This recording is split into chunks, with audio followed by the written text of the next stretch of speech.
In the year 865, through a low fog off the coast of East Anglia, the silhouettes of a fleet emerged. These were not peaceful merchants. Their long, narrow hulls and prows, crowned with the heads of dragons and serpents, were a grim omen.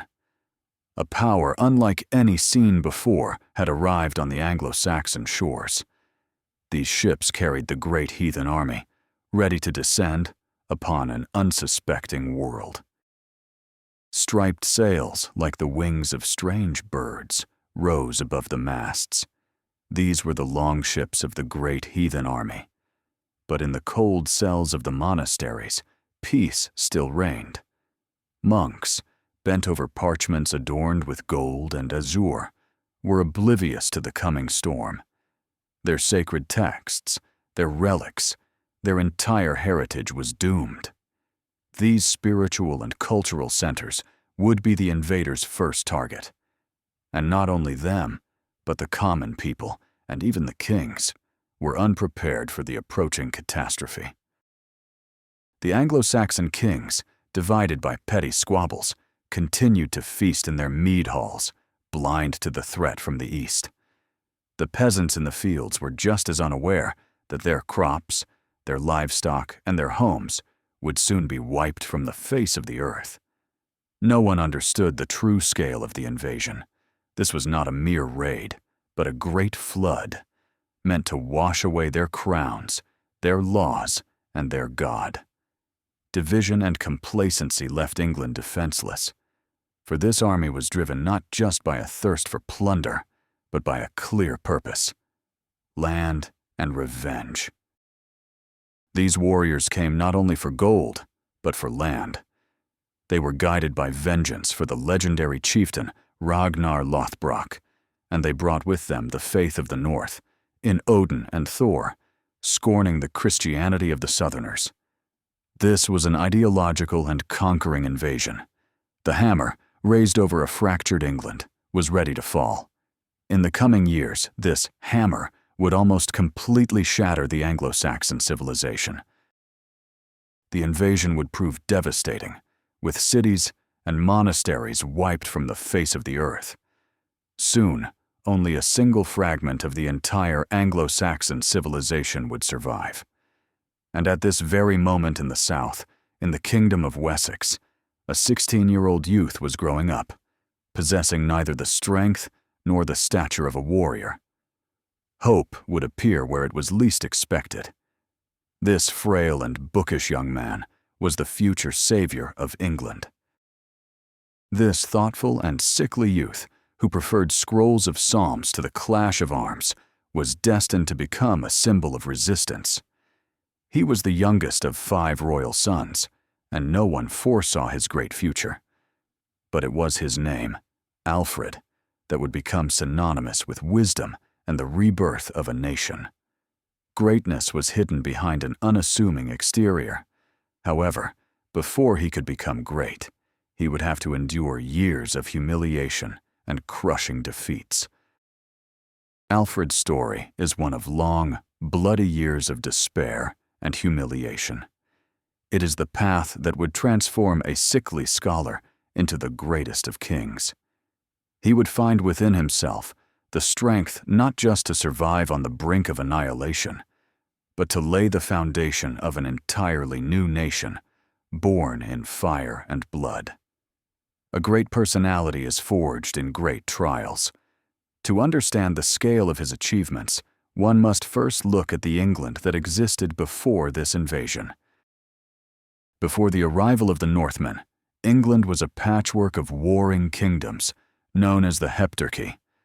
The political reality was extremely unstable, with states constantly absorbing one another in the struggle for the supreme title of Bretwalda, the high ruler of the Anglo-Saxons.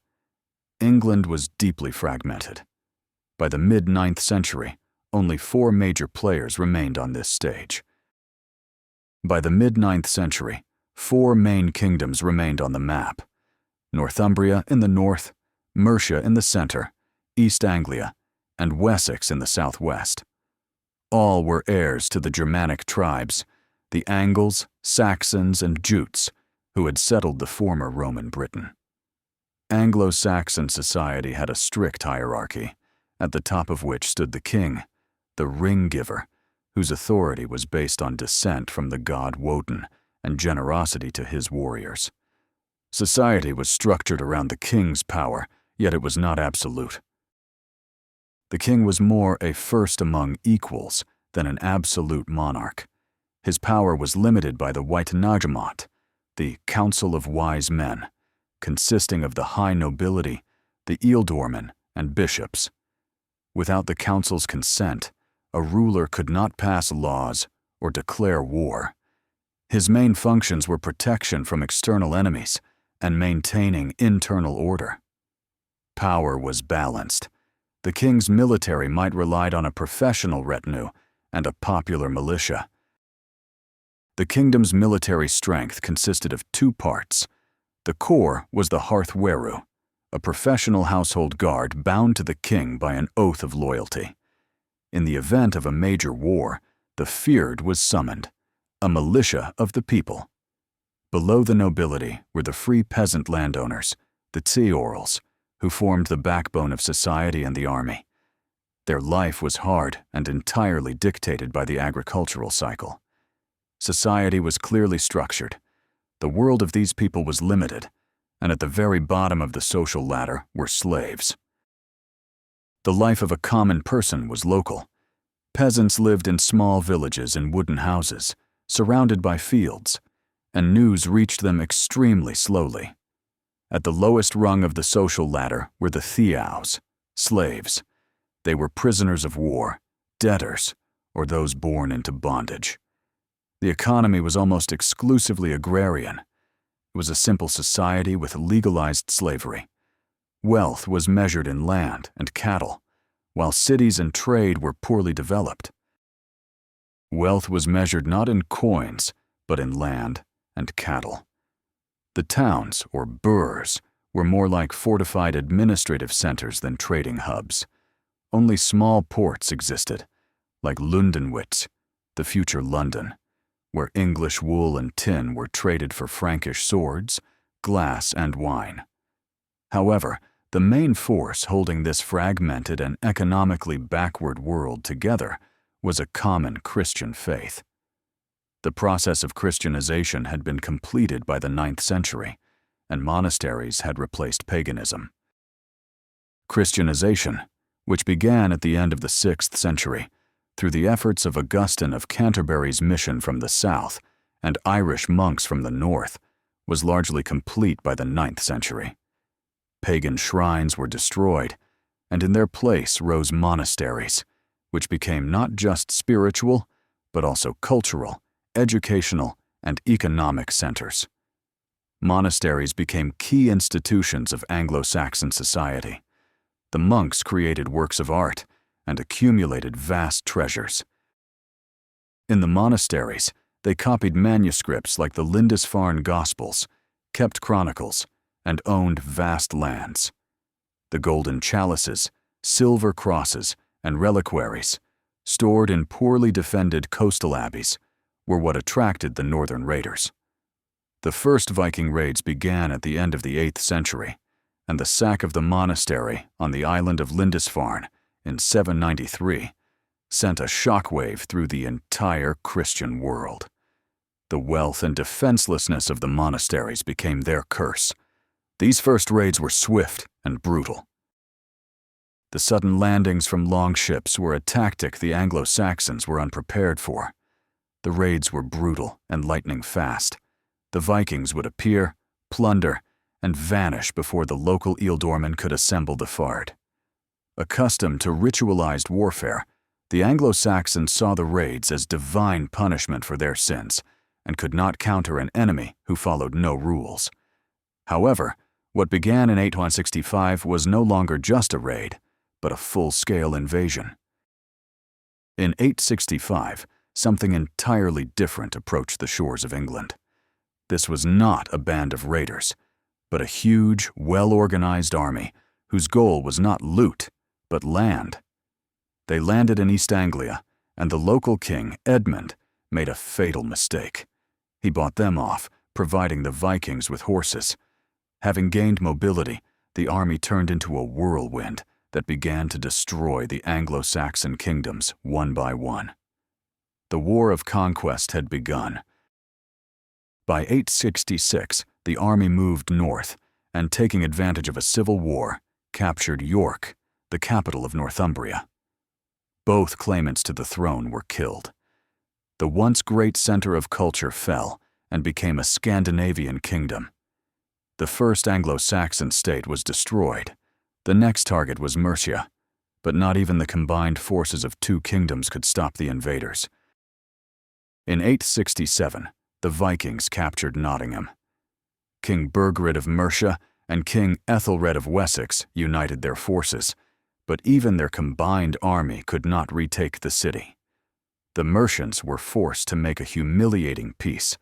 It became clear that even together, the Anglo-Saxons could not resist this force. Thus, kingdom by kingdom, almost the entire heptarchy fell. The ancient kingdoms fell one after another. Their armies were defeated, their kings killed, and their lands divided among the Danish warriors. By the early 870s, only Wessex remained independent, becoming the last bastion of the Anglo-Saxon world. All hopes were turned to the ruling dynasty of Cerdic and the four sons of King Ethelwulf, including the youngest, Alfred. Wessex became the last stronghold of resistance. For the young prince, the world of his childhood was collapsing, and he was about to enter a war for survival. The world of Alfred's childhood, filled with scholarly discussions and ancient manuscripts, was rapidly crumbling. The roar of its collapse was already approaching the borders of Wessex. Alfred stood on the threshold of adulthood, but his childhood was over. A brutal war for survival lay ahead.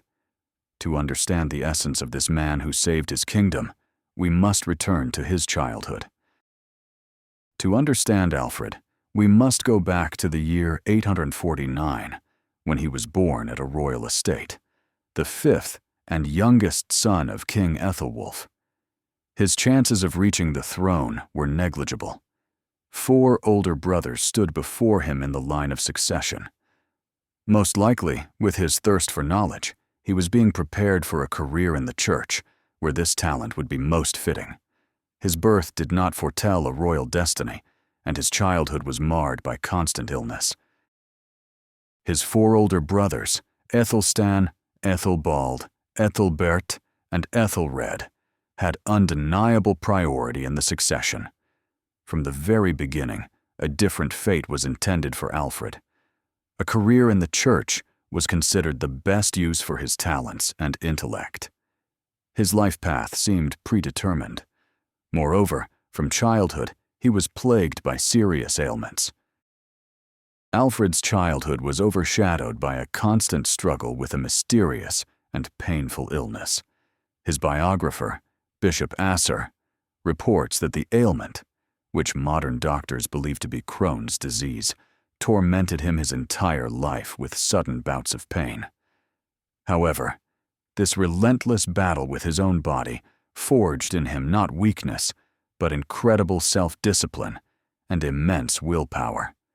The illness only tempered his character. Perhaps it was his physical fragility that fueled his passion for knowledge, in which he sought strength. Physical fragility may have been the cause of his thirst for knowledge, and his mother, Osburh, played a key role in this. Asser tells a story of how she promised a richly illustrated book of Saxon poems to whichever of her sons could first learn it by heart.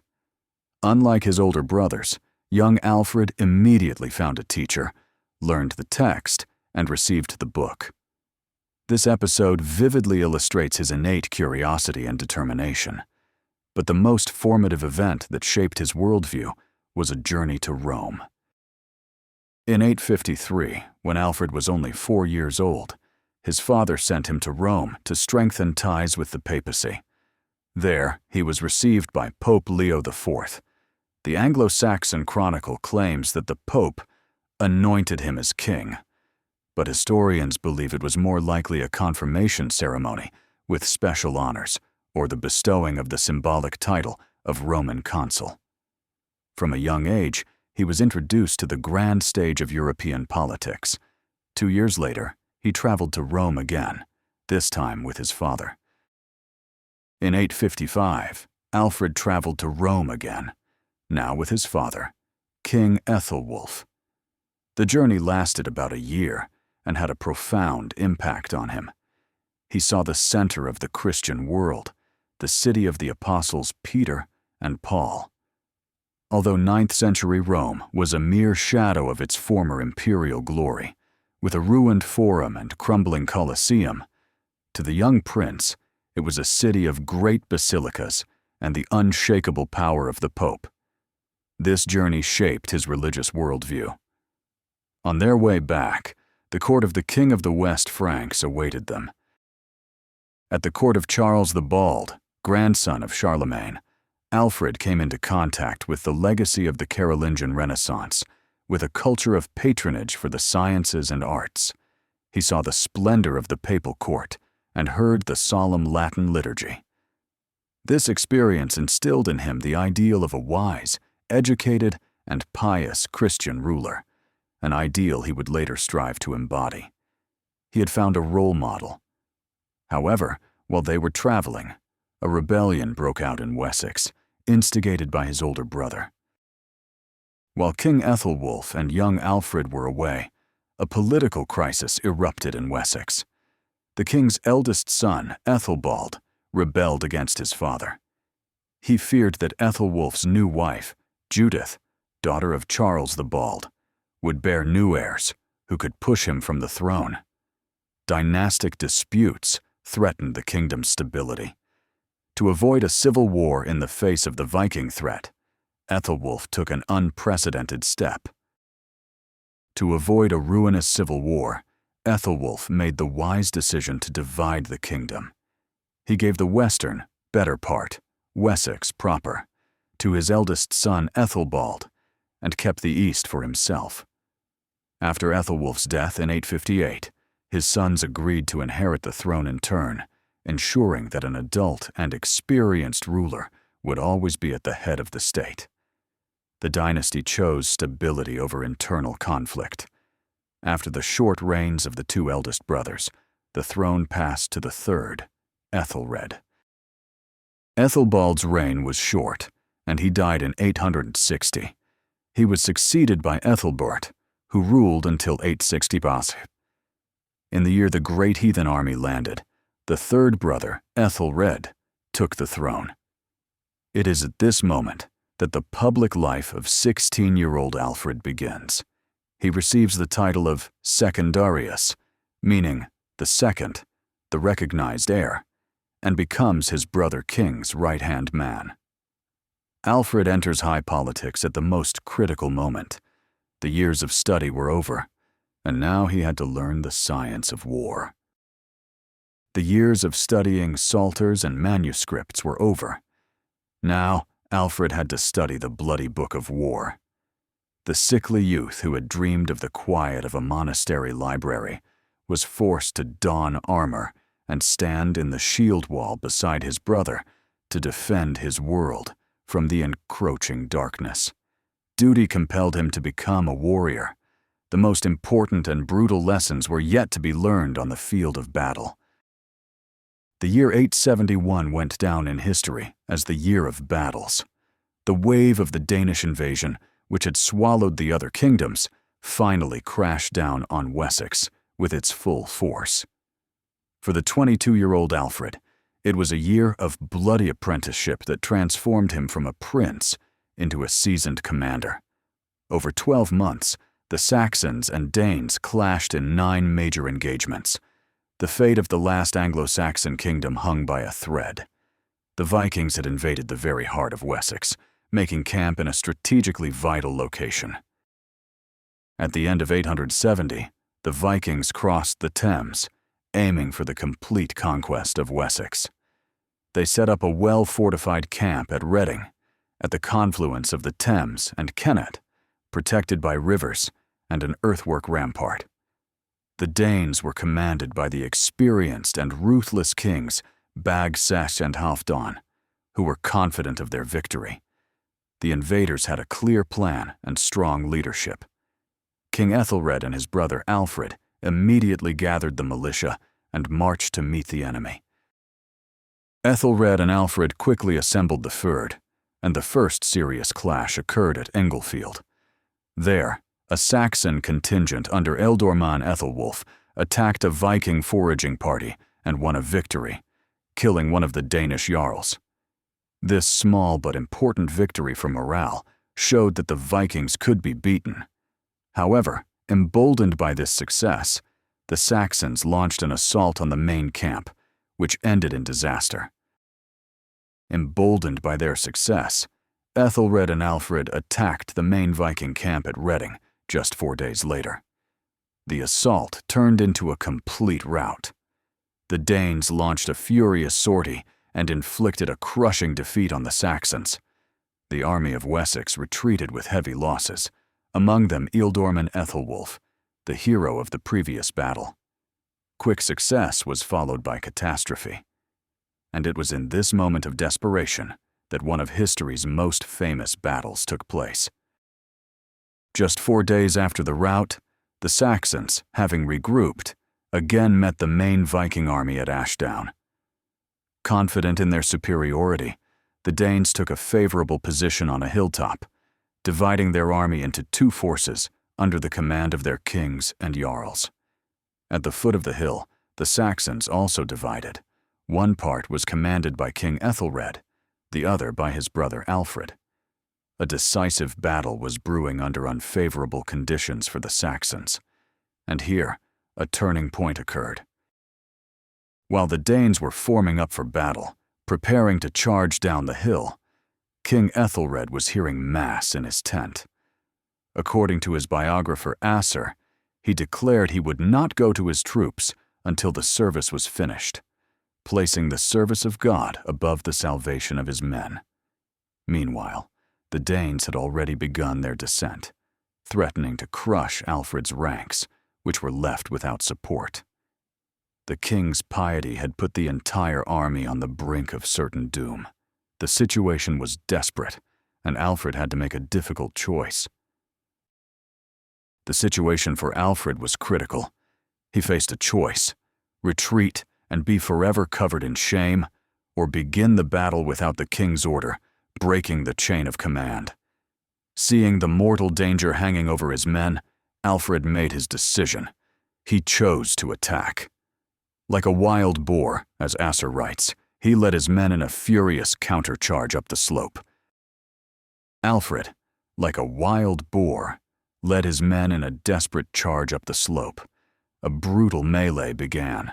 Despite the tactically disadvantageous position, the Saxons, led by the courage of their young commander, smashed into the Viking shield wall. It was a fierce clash of 2 worlds, Christian warriors fighting for their land and pagans who believed in Odin. The prince's personal bravery changed the course of the battle. The noise of battle was terrifying, and the Saxons slowly began to push the enemy back. Slowly, step by step, the Saxons pushed the enemy back up the slope. Only when the battle was at its height did King Ethelred arrive with his forces. The united Saxon armies fell upon the Danes with renewed strength. The battle raged until nightfall, and eventually the Viking line broke and fled in a panic. The Danes' losses were enormous. Among the dead were King Bagsec and 5 jarls. It was the greatest victory the Anglo-Saxons had won over the Vikings. The Battle of Ashdown became Alfred's true baptism by fire. The Battle of Ashdown was a personal triumph for Alfred. He showed initiative and courage, turning the tide of the battle, and proved he could be not only a scholar, but also a great warrior. However, the euphoria of victory was short-lived. The Danish army was not completely destroyed. It received reinforcements from across the sea, and now thirsted for revenge. The victory was important, but as it turned out, not decisive. In the battles that followed, fortune turned against the Saxons. Just 2 weeks later, the Saxons were defeated at the Battle of Basing. 2 months after that, in an inconclusive battle at Merton, King Ethelred was mortally wounded. He died shortly after Easter. In April 871, at the height of the war, 22-year-old Alfred became King of Wessex. The crown came to him in the darkest of hours. He inherited a depleted kingdom with an enemy at its gates. Alfred inherited a crown and a kingdom bled dry by war. The army was exhausted, the treasury empty.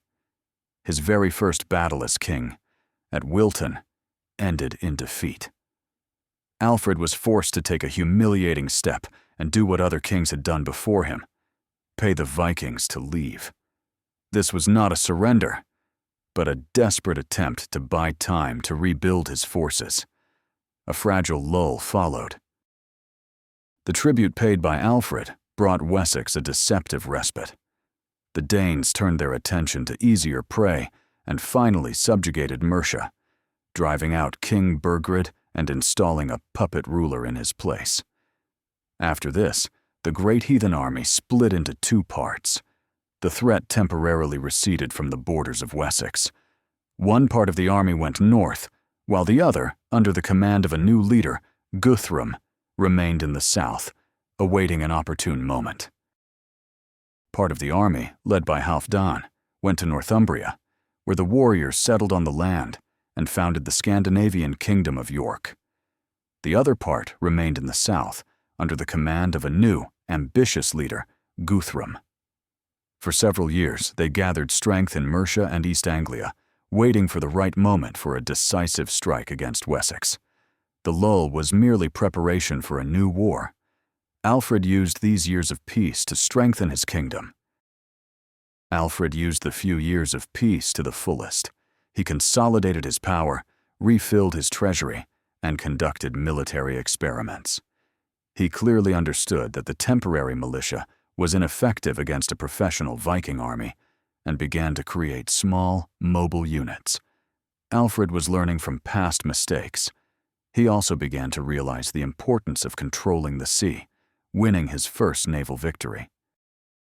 Realizing that the enemy had to be fought on their own territory, at sea, Alfred won England's first ever naval victory in 875.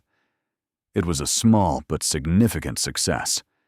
However, all these measures proved insufficient when, in 876, Guthrum treacherously broke the truce. Guthrum made a swift maneuver and captured the fortress town of Wareham. Guthrum made a swift maneuver and captured the well-fortified town of Wareham in Dorset. Alfred immediately blockaded him and entered into negotiations. Guthrum swore on a sacred ring dedicated to the god Thor, the most unbreakable oath for a pagan, that he would leave Wessex. However, the Danes broke their oath, slaughtered the Saxon hostage horsemen during the night, and broke through to Exeter.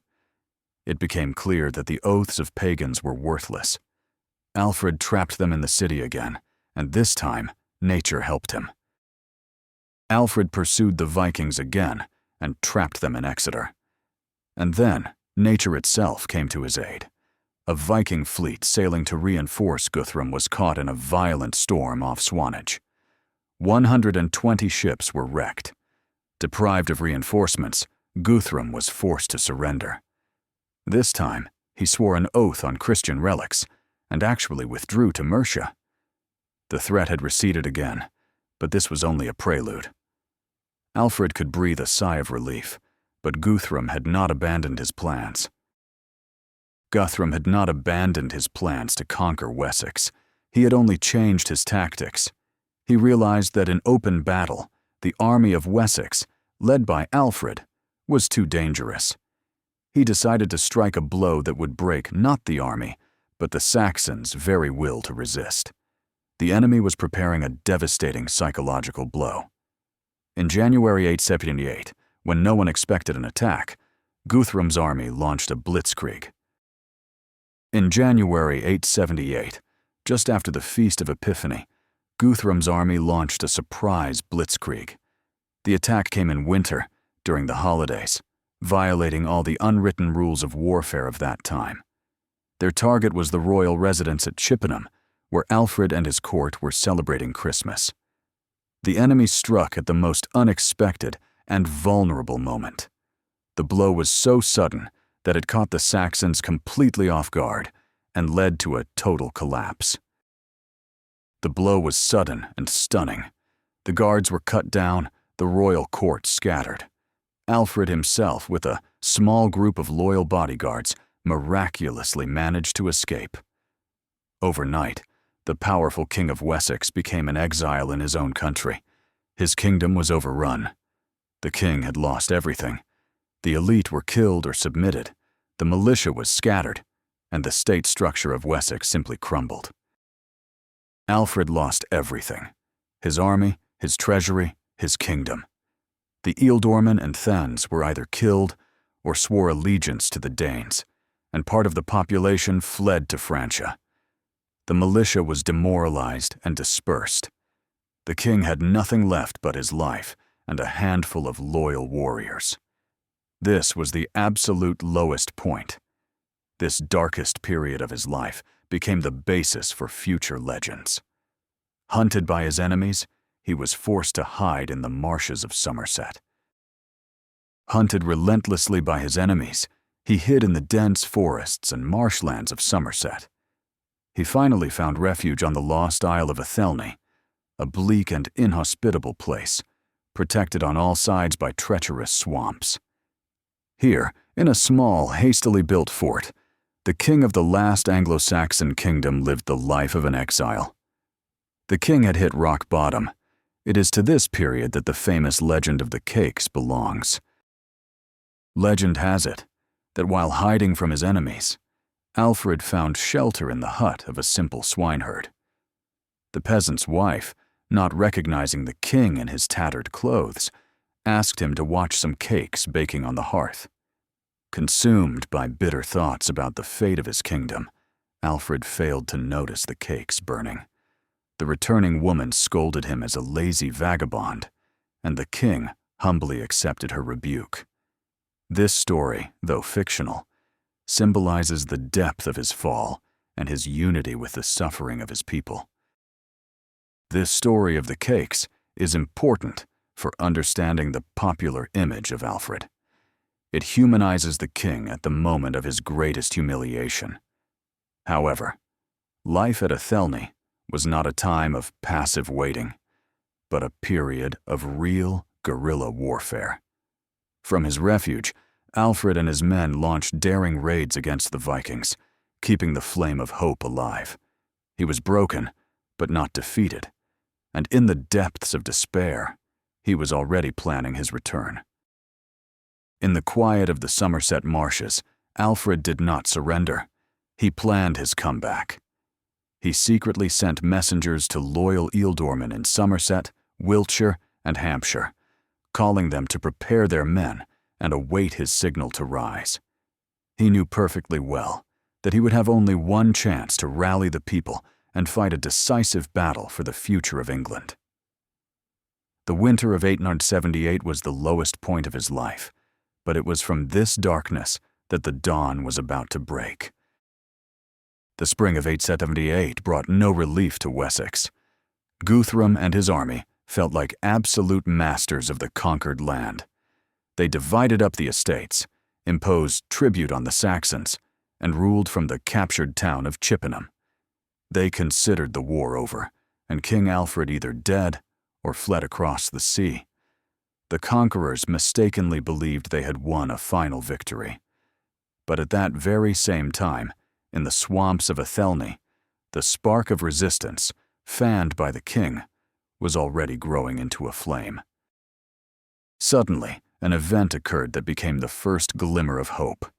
Another Viking army, under the command of Ubba, brother of Ivar the Boneless, landed in Devon and besieged the Saxon stronghold of Sinwit. The local Ealdorman, Oda, finding himself in a desperate situation with no hope of reinforcement, decided on a suicidal sortie. Desperate courage brought the first victory in a long time. At dawn, his men attacked the sleeping camp and won a crushing victory. At dawn, The Saxons attacked the sleeping Viking camp. The Danes were utterly defeated. Ubba himself was killed, along with hundreds of his best warriors. But the greatest prize was the capture of the sacred Viking banner, depicting a raven. According to legend, it was woven by the daughters of Ragnar Lothbrok himself and possessed the magical power to foretell the outcome of a battle. This victory and the capture of the standard had immense moral significance and became a powerful signal for all of Wessex. News of this reached Alfred and became his signal to act. News of the victory at Sinwit spread like wildfire across Wessex and reached Alfred in his refuge. This was the signal he had been waiting for. The people were not broken. The spirit of resistance was alive. This victory showed that the Vikings could and should be defeated with enough courage. Alfred realized the time had come to act. A chance for revenge had appeared. He began the final and most risky phase of his plan. Secret messengers carried his will throughout the kingdom. It was a call to arms, addressed to all loyal men of Wessex. Alfred set a precise time and place for the muster. The 7th week after Easter at Egbert's Stone, an ancient boundary marker on the border of 3 shires. The location was not chosen by chance. It was far from Viking garrisons and held symbolic meaning, reminiscent of his grandfather, the first unifier. The army's assembly was meticulously planned. On the appointed day, men began to flock to this spot. On the appointed day, men began to flock to Egbert's Stone. From the forests and valleys came contingents of militiamen, thanes and free Keorls, the remnants of the Fyrds of 3 shires. They came, risking everything, at the call of a king many thought was dead. The Anglo-Saxon Chronicle reports that the appearance of a living Alfred brought the warriors great joy, and they received him as if he had risen from the dead. The return of the king rekindled hope. This was not just a meeting of an army with its commander, but an act of national rebirth. The people, who had lived for months in fear and humiliation, had found their leader and their hope once more. Alfred addressed them with a speech. He spoke of the pagans' treachery, of the ruined churches, and the humiliation of their people. He appealed to their courage, their faith, and their duty. In a few days, he managed to assemble a formidable army, the last forces of Wessex. The army was ready for one last fight. This was the kingdom's last army, and Alfred did not delay, relying on the element of surprise. Alfred knew that surprise was his greatest weapon, as Guthrum in Chippenham had no idea of the scale of the uprising. The army made a stop at a place called Islay, where the last contingents joined them. The biographer Asser reports that here, Alfred had a vision of Saint Neot, who foretold his victory. Scouts reported that Guthrum's main army was at Edington. Guthrum, finally realizing the threat, was forced to accept battle. The decisive fight was inevitable. Alfred led his army, risen from the ashes, to meet its destiny. Alfred's men marched into battle not as rebels, but as the legitimate army of their kingdom. Above their ranks flew the banners of Wessex, bearing the image of a golden dragon. This was an army risen from the ashes, driven by the fury of men with nothing left to lose. In the eyes of these Saxons burned a fire of determination that the Vikings had never seen before. The army's morale was unbreakable. Everything depended on the outcome of a single battle. The Battle of Edington in May of 878 became a turning point in English history. It was not just a battle, but the culmination of a long struggle for survival, a clash of 2 worlds, 2 civilizations. The very idea of an Anglo-Saxon Christian kingdom was at stake. Defeat would mean the final absorption of Wessex and the end of an independent England.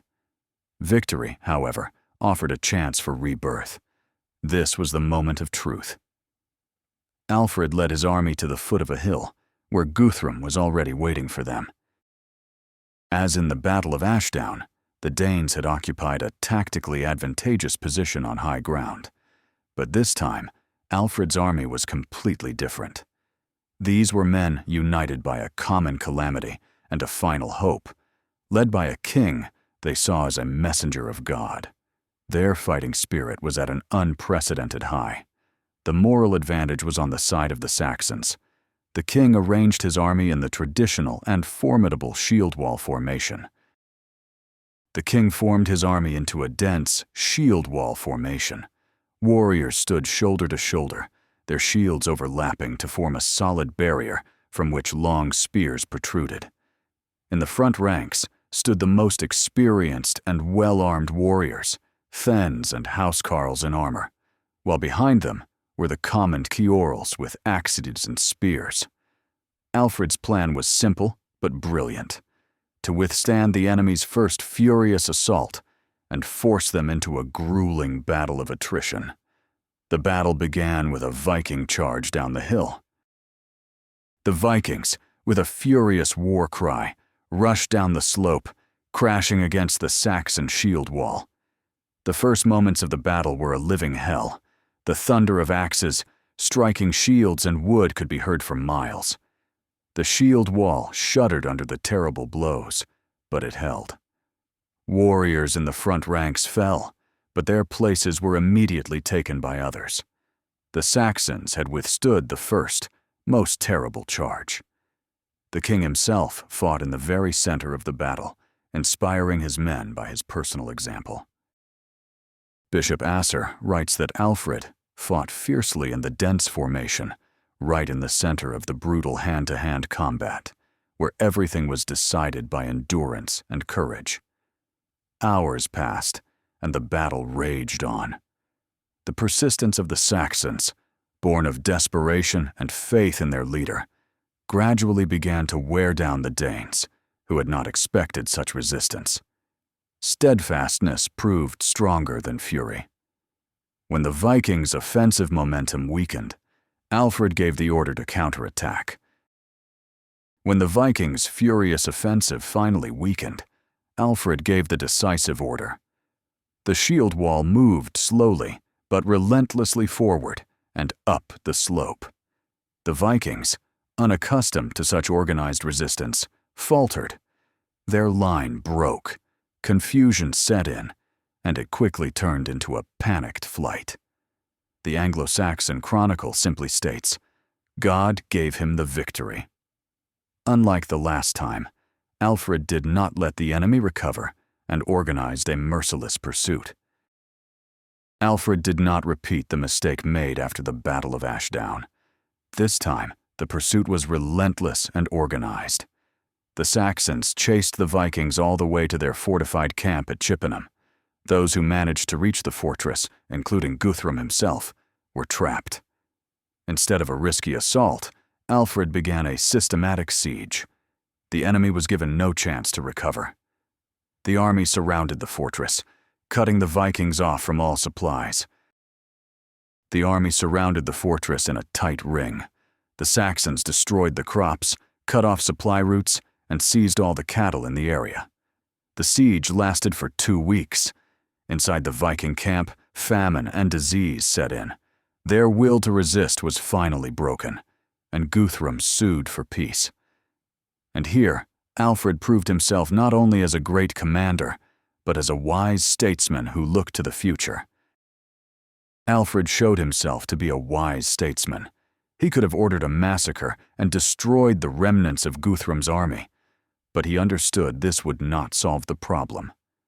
Others would come to replace Guthrum, and the war would continue endlessly. Alfred sought not revenge, but a lasting and long-term peace. He offered Guthrum terms that were harsh, yet at the same time generous. The main conditions were the acceptance of Christianity and the territorial division of England. Alfred demanded that Guthrum and his chiefs accept Christianity, with Alfred himself becoming Guthrum's godfather. The Vikings had to leave Wessex forever, and the lands west of the old Roman road Watling Street. The territory to the east and north of this line would remain under their control and became known as the Danelaw, the area of Danish law. This was a de facto recognition of the partition of England, but also a guarantee of security for Wessex. 3 weeks later, Guthrum's baptism took place. 3 weeks later, Guthrum and 30 of his most noble chieftains arrived at Alfred's camp. At a place called Aller, the sacrament of baptism was performed, during which Guthrum received the Christian name Ethelstan. Alfred became his godfather, symbolically welcoming his former enemy into his family. After this, the Danish king spent 12 days as an honored guest at Alfred's court in Wedmore, where they sealed their historic treaty. The enemy had been neutralized ideologically. The Treaty of Wedmore was a triumph of Alfred's policy. The Treaty of Wedmore was Alfred's greatest political triumph. He had not just defeated an enemy on the battlefield, he had neutralized him ideologically. By turning Guthrum into a Christian king and his godson, he made him a predictable and manageable neighbor. The war for survival had been won, but Alfred knew well that this was only the beginning. The victory had given him precious time that had to be used to completely rebuild his kingdom. Now began the painstaking work of forging a sword and a shield to protect this victory. The victory and the treaty gave Wessex almost 15 years of fragile peace. Alfred understood that the threat had not disappeared. The Danelaw and other Viking bands roaming Europe remained dangerous. Therefore, this peaceful respite was not a time for rest. It was a period of intense, revolutionary activity to completely transform the kingdom's defense system. Alfred was determined that his land would never again be caught off guard. He decided to create a deep, layered defense system, having learned the bitter lessons of the past. The first and most important element of his reforms was the creation of a system of burhs. This was a network of well-fortified towns and fortresses situated throughout Wessex. The idea itself was not new, but Alfred transformed it from a simple tactical solution into a complex, mathematically calculated national defense strategy. The kingdom's defense was put on a scientific basis. The foundations of this system are laid out in a unique document known as the Burgle Heidage. The foundations of this system are laid out in the unique document known as the Burgle Heidage. It lists 31 burhs and specifies the number of hides, units of land, assigned to each. From this, the required number of men for construction and garrison duty was calculated. The calculation was brilliant in its simplicity. 1 man for every 5.5 yards of wall. Knowing the perimeter, one could calculate the necessary garrison size with absolute precision. The burhs were located to provide protection for the entire population. The burhs were strategically located so that no inhabitant of the kingdom was more than 20 miles, a single day's journey, from a safe refuge. This was a system of defense in depth. In the event of a Viking raid, the population could quickly take shelter behind the walls with their livestock and valuables, depriving the raiders of easy plunder. And the burh's garrison could repel an attack or hold out until the main field army arrived. The construction of the burhs was a massive undertaking. Often, the remains of old Roman walls were used for the construction of burhs, as in Winchester or Exeter. But in most cases, they were new constructions, massive earth ramparts with a wooden palisade and a deep ditch. Inside, there was a strict grid of streets, a market square, and a church. The burhs became not only military fortresses, but also administrative, economic, and ecclesiastical centers, laying the foundations for the medieval English town and stimulating the revival of trade and crafts. The second area of reform was the reorganization of the army. Alfred understood that the traditional fyrd, or militia, was inefficient. Militiamen were summoned for short periods and were reluctant to leave their fields for long, making sustained campaigns impossible. Alfred solved this problem by dividing the fyrd into two parts. One half would be on active duty, while the other tended to their farms, after which they would rotate. This innovation had colossal consequences, essentially creating a standing army. This simple but brilliant reform allowed Wessex, for the first time in its history, to have a standing field army. Now, Alfred could always count on combat-ready forces, and this was achieved without fatal damage to the kingdom's economy. The reform allowed the king to shift from passive defense to active offensive operations. He could now impose his will on the enemy and conduct long sieges without fear that his army would disperse and go home. In addition, he strengthened the core of the army. He maintained and strengthened the core of his army, the retinues of professional warriors, the Thanes. But the third and most innovative element of his defensive strategy was the creation of a proper navy. Alfred was the first English king to realize that the Vikings had to be fought on their own terms, at sea, intercepting them before they even landed. In the 880s, he began the systematic construction of a fleet. Alfred's ships were built to his own, improved design. They were larger, faster, and had higher sides than Viking longships, with up to 60 oars and greater stability in battle. England began to create its own fleet, capable of confronting the sea raiders. The task of these ships was not to board the enemy, but to sink their vessels, using their superiority in size. The new fleet, crewed by Saxons and Frisian mercenaries, considered the best sailors of the time, patrolled the English Channel. And although it sometimes suffered defeats, its very existence became a powerful deterrent to new raids. It is not for nothing that Alfred is rightly called the father of the English Navy. He laid the foundations for England's future naval power. Thus, by the end of the 880s, Wessex was completely transformed. By the end of the 880s, Wessex was completely transformed. In place of a vulnerable, nearly destroyed kingdom, a powerful military state had risen. It was protected by a triple ring of defense, a navy that intercepted the enemy at a distance, a network of burhs that protected the population, and a reformed, mobile army capable of striking back. Alfred had created a military machine unparalleled in Western Europe at the time. It would soon face a harsh test of its strength. For Alfred, victory over the Vikings was also a spiritual task.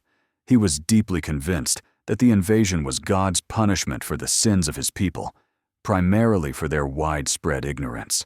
He believed the Lord had turned away from the Anglo-Saxons because they had forgotten his word. Monasteries had fallen into decay, and the clergy was so illiterate that few priests could even understand the simple meaning of the Latin services they conducted. The root of the problem lay in spiritual and intellectual decline. In the preface to his translation of Pope Gregory the Great's Pastoral Care, Alfred bitterly recalled a former golden age when kings obeyed God and prospered in both war and wisdom. He lamented that by the time he ascended the throne, learning had fallen into such decay that there were very few men on this side of the Humber who could translate a simple letter from Latin into English. The decline in education was catastrophic. Therefore, as soon as the military threat subsided, he set about its revival. As soon as the military threat eased, Alfred, with the same indomitable energy with which he built burhs and ships, began the revival of education and culture. He sincerely believed that to save England, one must save its soul, transforming the people from ignorant peasants into a wise and pious Christian nation. A true cultural revolution began. This great enterprise went down in history as the Alfredian Renaissance. Alfred's first step was to gather a circle of distinguished scholars at his court. Since there were almost no educated men left in Wessex itself, he invited them from all over England, and even from abroad, from Mercia, Francia, and Saxony. The most important figure in this circle was Asser, a monk from Wales, who would later become a bishop and the king's personal biographer. A true think tank for the kingdom was created. It is thanks to Asser's work that we know so much about the life and personality of Alfred. Having gathered the scholars, Alfred gave them a dual task. First, to raise the level of education among the clergy and nobility. He issued a decree that all sons of free men should be taught to read in their native Anglo-Saxon tongue. Second, Alfred himself, already nearly 40 years old, set about studying Latin so he could personally lead the translation process and set an example. Education became state policy. Asser describes how the king constantly carried a book with him and read in every spare moment. But the most revolutionary part of his program was the decision to make the greatest works of Christian thought accessible to all who did not know Latin. He initiated and personally participated in the translation of the most necessary books into Old English. This project was unparalleled in medieval Europe. While Latin reigned supreme on the continent, Alfred was, in essence, creating a literary Anglo-Saxon language. He made knowledge accessible to his people. Under his guidance, fundamental works were translated. The first to be translated was Pope Gregory the Great's Pastoral Care, a practical guide for priests. Alfred personally sent copies of this translation to every diocese in his kingdom. Each precious book was accompanied by an equally precious estelle, a reading pointer made of ivory and gold. It is likely that one of these is the famous Alfred jewel found in the 17th century. The dissemination of knowledge was systematic. The World History by Paulus Orosius was also translated. The History Against the Pagans by Paulus Orosius was translated, which presented a world history from a Christian perspective. In translating this work, Alfred showed himself to be not just a translator, but an editor, adding his own chapters. These contained a geographical description of Germania and the priceless accounts of two travelers, the Norwegian Othere and the Anglo-Saxon Wulfstan, about their voyages to the White Sea and the Baltic. The translation became an occasion to expand geographical knowledge. In addition, key works on the history of England itself and philosophy were translated. The Ecclesiastical History of the English People by the Venerable Bede shaped the self-awareness and common identity of the Anglo-Saxons. Boethius's Consolation of Philosophy, a philosophical dialogue on the nature of happiness, was particularly valued by Alfred for its wisdom. The Soliloquies of St. Augustine were also translated. A library of key world texts was being created in the native language. It was Alfred who transformed scattered monastic annals into a single national chronicle, the Anglo-Saxon Chronicle. It was written in Old English and told history from the perspective of the ruling Wessex dynasty. The chronicle became not only an invaluable historical source, but also a powerful propaganda tool that asserted the legitimacy of the rule of Alfred and his descendants and created a shared historical memory for all Anglo-Saxons, not just the inhabitants of Wessex. The cultural revival was a deliberate state policy. By creating a unified literary language, a common history, and shared cultural values, Alfred was laying the ideological foundation for a future, united English nation. He understood perfectly that the walls of burhs and ships protected the kingdom's body, while wisdom and faith protected its soul. The strength of a nation lies in its culture and faith. Thus, Alfred the Great fought on two fronts, with the sword against external enemies, and with the pen against ignorance. Alfred the Great fought a war on two fronts, with the sword against the external enemies invading his kingdom, and with the pen against the internal enemy, ignorance. His victories on the second, cultural front proved to be no less significant and lasting than his military triumphs. By the end of the 880s, his defensive system seemed perfect, but a new, even harsher trial lay ahead. By the end of the 880s, Alfred's defense system seemed nearly perfect, and Wessex was in a state of peace and prosperity. But at the same time, a new, even larger Viking army was gathering on the continent. In 891, this army suffered a crushing defeat at the hands of the East Frankish king Arnulf. Deprived of the opportunity to plunder on the continent, the Vikings turned their gaze to England. The rich and strong Wessex became their most desired prize. In 892, the Second Great Invasion began. In 892, a coordinated invasion by two Viking armies began. A huge fleet of 250 ships, under the command of the famous chieftain Hásteinn, landed in Kent. Another fleet of 80 ships entered the Thames estuary. At the same time, the Vikings of the Danelaw broke the peace treaty and joined the invaders. The attack came from several directions at once. For Alfred and his kingdom, the harshest test of his entire reign had begun. The harshest test for the kingdom had begun. The war, which lasted 3 years, was fundamentally different from the campaign of the 870s. This was not a war of one decisive battle, but a grueling, mobile war of attrition, fought over a vast territory from Kent to the borders of Wales. And it was in this most difficult war that Alfred's entire defensive system was put to the test and proved its genius. Alfred immediately took up a position between the two Viking camps.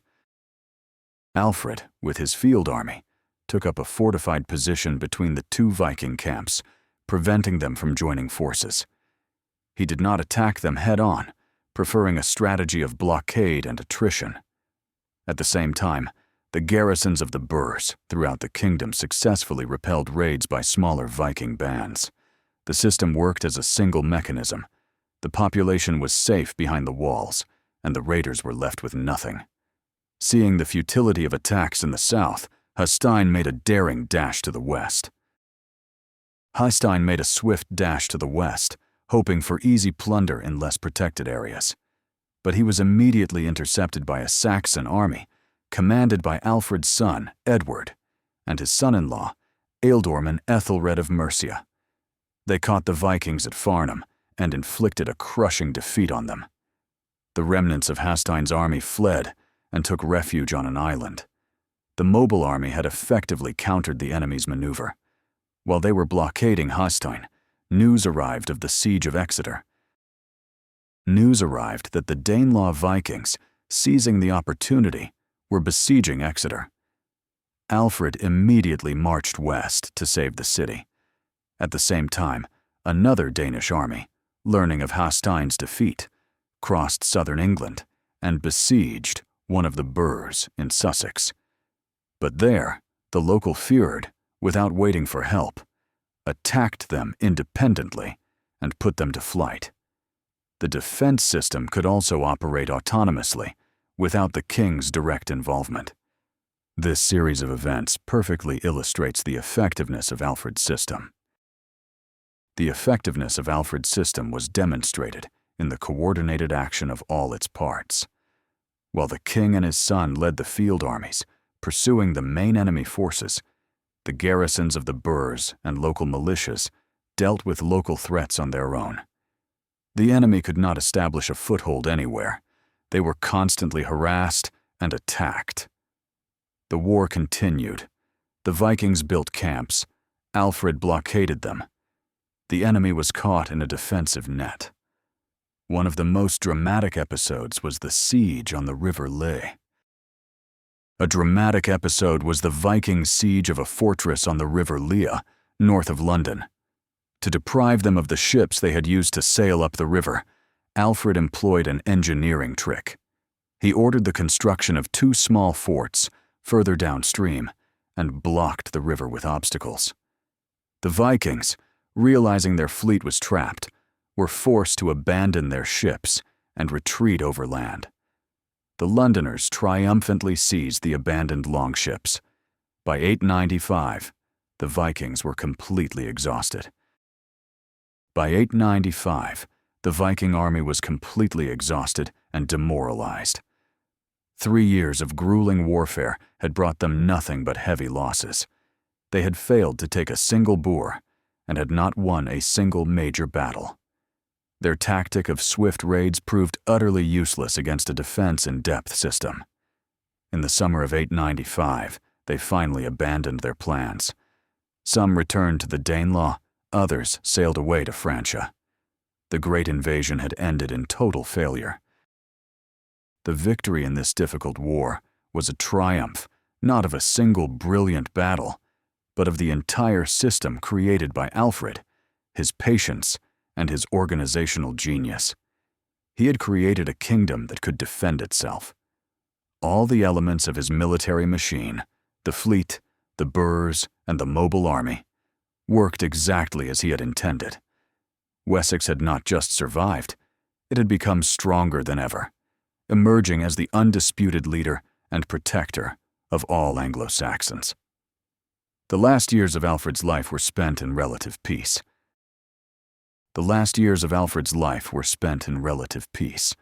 He dedicated this time to continuing his educational work, rebuilding what had been destroyed, and strengthening justice. He issued his famous law code, known as the Dambach, or Book of Dooms. In it, he collected and systematized the best laws of his predecessors.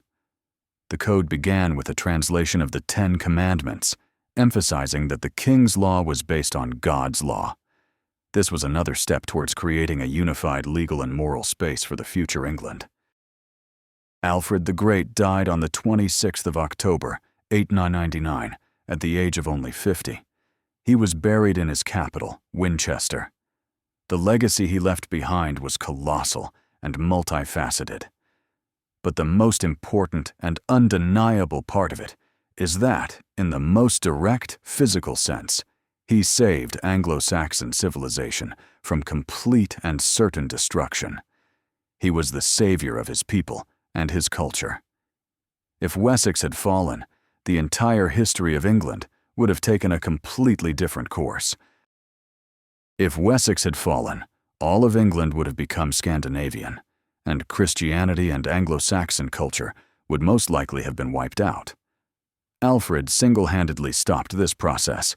He preserved a foothold from which his descendants, his son Edward and grandson Ethelstan, could launch a counter-offensive, reconquer the Danelaw, and for the first time in history, unite all of England. Thus, it was Alfred who laid the foundation for a unified English kingdom. He was the founding father of England. He was a great military reformer. His innovations, the burghs, the reorganization of the militia, the creation of the navy, defined England's defense strategy for a century to come. He proved that a well-organized defense, a thought-out strategy, and strength of spirit could defeat even the most formidable and seemingly invincible foe. Moreover, he was a great enlightener and cultural hero of his people. His ambitious translation program saved the Anglo-Saxon language, turning it into a fully fledged language of literature and administration. He created a precedent, unique in Europe at the time, of using the vernacular for high cultural purposes. Thanks to him, not only his translations, but also the greatest monuments of Anglo-Saxon poetry, such as Beowulf, have survived to our day. He saved the soul and the language of his people. The Anglo-Saxon Chronicle, initiated under his reign, became the foundation of all English historiography. But perhaps his most important legacy is the very ideal of the Christian king, which he embodied throughout his life. He saw his mission as serving God and his people. He combined seemingly incompatible qualities: the courage of a warrior the wisdom of a scholar, the piety of a monk, and the foresight of a statesman. His life became a model for subsequent monarchs to emulate. It is noteworthy that the title, the Great, was not bestowed upon him by his contemporaries, but much later, in the 16th century. This happened during the Reformation, when English Protestants were searching their history for national heroes who asserted an identity independent of Rome. They found such a hero in Alfred, who became for them an eternal symbol of English courage, resilience, faith, and wisdom. His image was adapted and glorified by future generations. The assessment of Alfred's activities by historians is almost unanimously positive. Of course, critics point out that he was not the sole creator of all the reforms, and that his ideas were in the air.